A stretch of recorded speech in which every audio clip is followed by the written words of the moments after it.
or you can take pictures of its detail.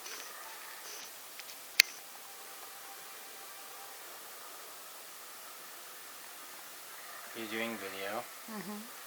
So, this big tray has all these little vents and things. You can see that this game's version of the big tray is massive.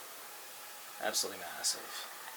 This comes from a game called UC Climax. You fight all the climatic battles of the Universal Century. See, the front guns are pretty long, too. The new Gundam's a little bit taller than normal mobile suits. I had a Zaku here, and it was about the same height as the bridge. So kind of what you would expect. That's the side of the bridge on this one. It's got those little windows. Pretty basic there. You can see the cannons and their shape.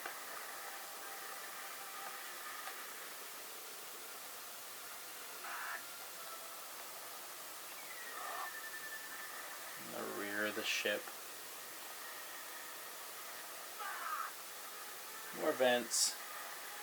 Little random lines of detail. Oh, there's something cool. There's a landing strip here for like helicopters and things. Though if this thing were to turn to fire in the rear, it would knock whatever's parked there off. So maybe not the best of plans. I'd probably have stuff land right here.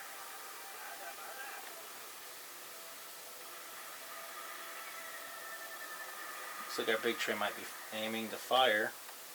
Is he gonna fire? No, he's just aiming. Lousy big tray. No wonder you always die. Oh, he actually fired. Okay, cool. We got another game that has probably an even nicer big tray, but thought I should show off this one. Some little guns at Jaburo are these things. You can see the round guns there, aiming and shooting. It's pretty cool. Something else they have is their observation station buildings that seem to be pretty much defenseless. But there they are.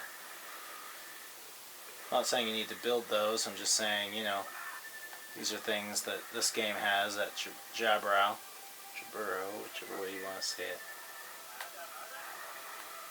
This big tray will take damage over time to lose its cannons. Well, it pretty much covers it.